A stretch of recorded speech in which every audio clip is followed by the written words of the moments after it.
Assalamualaikum warahmatullahi wabarakatuh. Selamat pagi dan salam sejahtera bagi kita semua. Yang saya hormati Bapak, Ibu, dan hadirin, serta teman-teman saya yang saya banggakan. Pertama-tama, marilah kita panjatkan puji syukur kehadirat Tuhan Yang Maha Esa, karena atas rahmat-Nya kita dapat berkumpul pada hari ini dalam keadaan yang sehat walafiat. Pada kesempatan kali ini, saya akan menyampaikan pidato dengan tema bijak menggunakan media sosial di kalangan remaja. Teman-teman sekalian, coba kita ingat-ingat, berapa kali dalam sehari kita mendengar kalimat main HP terus, pantesan matanya merah, atau main HP terus, pantesan malas-malasan, dari orang tua kita atau anggota keluarga kita di rumah. Hampir setiap hari, bukan? Dan jujur saja, media sosial seperti Instagram, TikTok, atau WhatsApp memang sudah seperti bayangan kita sendiri. Kemanapun kita pergi, mereka selalu ikut di dalam saku kita. Namun hari ini, saya tidak hadir di sini untuk meminta teman-teman menghapus akun media sosial. Tidak sama sekali.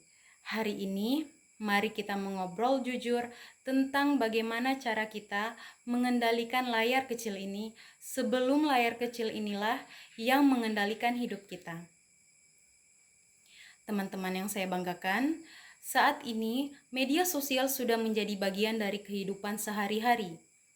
Hampir semua remaja menggunakan media sosial seperti Instagram, TikTok, WhatsApp, YouTube, dan media sosial lainnya. Media sosial memang memberikan banyak manfaat. Kita bisa mendapatkan informasi dengan cepat, belajar hal yang baru, berkomunikasi dengan teman, bahkan mengembangkan kreativitas dan bisnis.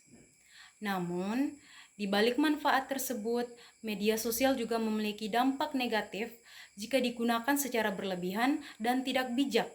Misalnya, terlalu sering bermain media sosial dapat membuat seseorang lupa belajar, kurang berinteraksi dengan keluarga, bahkan dapat menyebabkan kecanduan.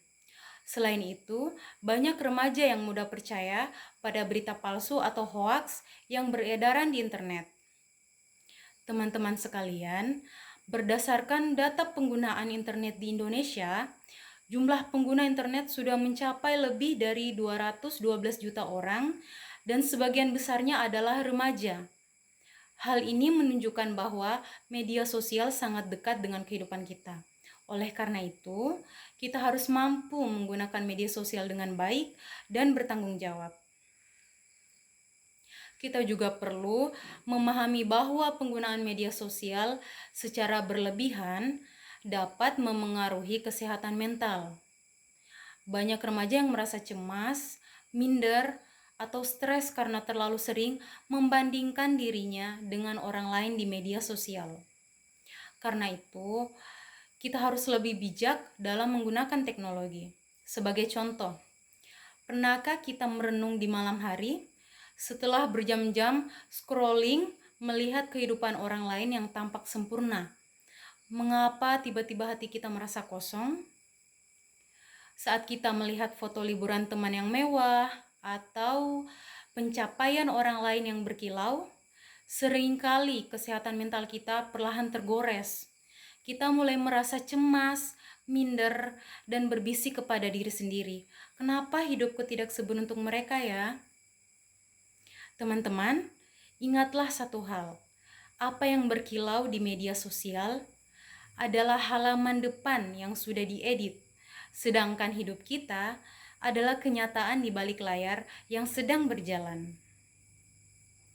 Jadi berhentilah membandingkan diri kita dengan panggung sandiwara orang lain. Selain menjaga hati kita dari rasa minder, ada satu hal lagi yang wajib kita jaga, yaitu jempol kita. Selain itu, kita juga harus berhati-hati terhadap penyebaran hoaks sebelum membagikan informasi. Kita harus memastikan bahwa berita tersebut benar dan berasal dari sumber terpercaya. Jangan sampai kita ikut menyebarkan informasi palsu yang dapat merugikan orang lain. Hanya karena sebuah berita yang terlihat menarik atau menghebohkan, bukan berarti kita harus langsung menekan tombol share. Saring dulu sebelum sharing. Pastikan kebenarannya terlebih dahulu. Jangan sampai jempol kita menjadi jalan menyebarnya fitnah yang merugikan orang lain. Teman-teman yang saya banggakan, media sosial seharusnya digunakan untuk hal-hal yang positif dan produktif. Kita dapat memanfaatkannya untuk belajar, mencari informasi pendidikan, membuat konten kreatif, atau bahkan memulai usaha kecil-kecilan secara online. Dengan begitu, media sosial tidak hanya menjadi hiburan, tetapi juga dapat membantu kita meraih masa depan yang lebih baik. Yuk, mulai hari ini, mari kita ambil alih kendali. Mari kita mulai menggunakan media sosial dengan lebih bijak. Gunakan waktu dengan seimbang, pikirkan terlebih dahulu sebelum mengunggah sesuatu, dan jadikan media sosial sebagai sarana untuk menyebarkan hal-hal yang positif. Sebelum kita mengunggah atau mengupload sesuatu, tanyakan pada diri kita sendiri, apakah postingan ini bermanfaat atau justru memicu perpecahan? Baiklah, demikian pidato singkat yang dapat saya sampaikan. Semoga apa yang saya sampaikan dapat bermanfaat bagi kita semua. Mohon maaf apabila ada kata-kata yang kurang berkenan. Terima kasih atas perhatian teman-teman semua. Wassalamualaikum warahmatullahi wabarakatuh.